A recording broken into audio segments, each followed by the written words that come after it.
Batman v Superman may have bred the latter hero, but interestingly, Man of Steel truly made him all he is. Despite his solo outing's sizable success, there was no sequel. Let's be honest, Dawn of Justice and the two Justice League versions didn't do our Kryptonian any justice. Well, that may be changing soon. We're hearing rumors of Henry Cavill's super return. So is Man of Steel 2 finally happening? Let's find out. Beginning with the secret cameo of Superman in Black Adam. No other way to say it, DCEU has had it rough. The franchise has so many popular superheroes, but it couldn't create a Marvel-like extensive universe until the Man of Steel came along. When Superman's origin movie came out in 2013, DC and Warner Brothers were finally able to create a semblance of the Justice League. Aquaman and Wonder Woman got their solo films. Batman already has so many that we've lost count. Now even the Flash is getting his adventure tale. So you can easily credit Man of Steel to start the party. Despite this, the last son of Krypton didn't get a chance in the spotlight again. Fans have been downright demanding a sequel. Hear this, there have been attempts to make a part 2. Sadly, they never came to fruition. But we aren't the bearer of bad news today. The good news comes with Black Adam's recent release. Dwayne Johnson is leading, and it's creating quite some buzz. Many think he can breathe excitement into the DCEU, and they aren't wrong. The movie is spectacular, falling right on the high expectations and then some. But it also had a secret up its sleeve. Let's just put it out there, it had a whole Superman. In the post-credits scene, Amanda Waller brought the big guns. America's favorite red-capped hero popped up to chat with the new bitter savior in town. Fans were overjoyed to see Henry Cavill again, and this is moving WB. They are now planning to make the long-overdue sequel finally. Coming up, you can thank Dwayne Johnson for the Kryptonian's return. The Rock did the same as Ryan Reynolds managed to bring Hugh Jackman back as Wolverine, only he didn't have to convince the actor, but the team behind it. He said it took him 6 years to get Henry Cavill back as Superman. Why? Let's spill the tea. Warner Brothers did not want the British actor back. They had no regard or plans for him. Treating the mightiest hero with such disregard? Disgraceful. Dwayne revealed he kept asking and they kept saying no. So what changed? Well, the WB management. Before Black Adam's release, Screen Rant reported The Rock went around DC Films' boss for a major cameo. We didn't know it was Kal-El. Kidding. It was one of those well-known secrets. Coincidentally, the then head Walter Hamada, the anti-Cavill guy, was leaving his seat, so Johnson saw fit to approach other Warner Brothers Pictures heads, Michael DeLuca and Pam Abdi. They were the new bosses, but more importantly, they were pro-Cavill. So the wrestler-turned-actor ultimately made Henry's comeback possible. All hail Dwayne Johnson. Now hear this, The Rock didn't just want him for his movie. He was looking at the bigger picture for the DCEU. He believes the character is crucial for the universe, especially if it wants to make it big. While other Justice League members have been riddled with controversies,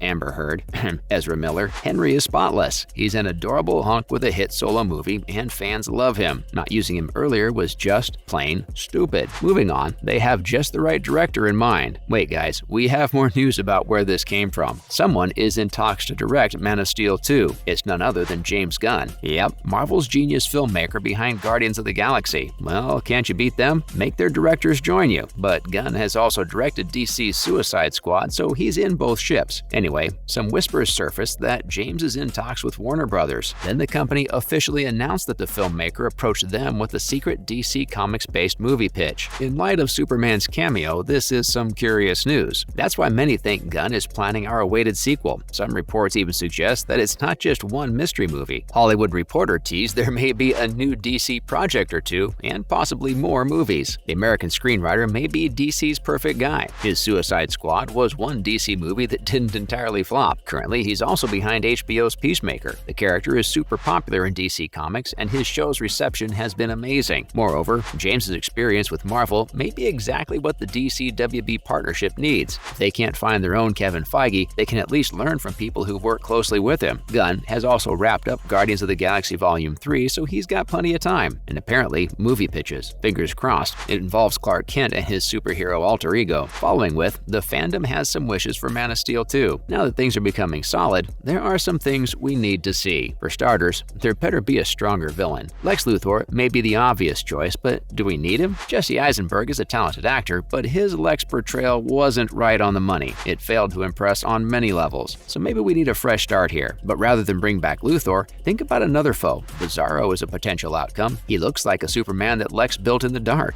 Brainiac is yet another devilish potential. In the comics, he first appeared as a city-shrinking alien before becoming a robot. Simply put, put, there is a lot of nasty potentials. And how can we forget Teth Adam? The anti-hero brought him back to the screens. Forget Batman vs. Superman, it's a new dawn of Black Adam vs. Superman. Dwayne is heavily banking on this rivalry to become iconic, so he can be just the villain we need. Next, we have more Kryptonians. Supergirl is one. The character, played by Melissa Benoist, has had a successful run on CW's Arrowverse. Now Sasha Calle is taking charge of her big screen debut. Supergirl will appear in The Flash, so she can also be in the Man of Steel sequel. Apart from her, we're down for any other Kryptonian they have. Finally, please give Lois Lane a more prominent role. Amy Adams' portrayal is poetic beauty, and we need more. While we're at it, explore Clark Kent. His human side is shown less, and his character's relatability is non-existent. That's exactly what Cavill believes. Now let's talk about Henry Cavill's desire to move Superman away from Zack Snyder's version. First, he wants a more laid-back approach. In all of Henry's DC appearances, his character has been a plain Jane. He's ever so serious, and the spotlight is on his struggle with grief and trauma. Kal-El keeps sinking in self-doubt that he is a threat to humanity. Cavill doesn't want any of it. No disrespect to Zack, but he wants the fresh path to stray away from his version. Instead of the heavy approach, maybe try shifting to a lighter tone. As we said, show Clark Kent and his life outside of being a superhero. Like us, the British star wants to see his job activities, more of the Daily Planet, and the dull routine. It can be relatable for watchers to even see heroes live boring lives. Up next, Zack Snyder may be a maestro, but his approach isn't comic accurate. If you don't know, Henry is a massive comic and video game nerd. He didn't get his comic accuracy in DC, but he ensured it in The Watcher. So after playing Geralt, he wants Superman to follow his comic ways. In the pages, the character is more human. While we don't deny Snyder's genius, we can all agree his Superman is grim, brooding, and a dull boy. The Snyder cut was so dark and intense. DC is already literally dark, so we could make do without all the serious filmography. It even made some ask if Zack knows he's directing a comic book movie. Comics are usually so colorful and fun. What's more, if you look at previous Superman versions, the costume is so bright. The red and blue pop out, but even the colors are super dull in the Snyder version. This needs to change. Finally, S is a symbol of hope, not sadness. Do you know the big S right in the middle of Superman's chest? It's not an S. On Krypton, it means hope. And let's not forget the character is supposed to be an inspiration to humanity. While Batman struggles with vengeance, Kal-El is more easygoing and believes in truth, justice, and the American way, or a better tomorrow if you like the new motto better. So you have to let him cheer up. A smile here or two can better express hope instead of a grim expression. In short, Henry and I want Superman to crack more smiles, live a little, and interact with humans like Clark. Let's hope DC is listening to us and finally grant the wish. And that's a wrap. Are you excited about Man of Steel 2? Tell us in the comments below. Kindly like and share the video, subscribe to our channel to catch more super updates. See you at the next one.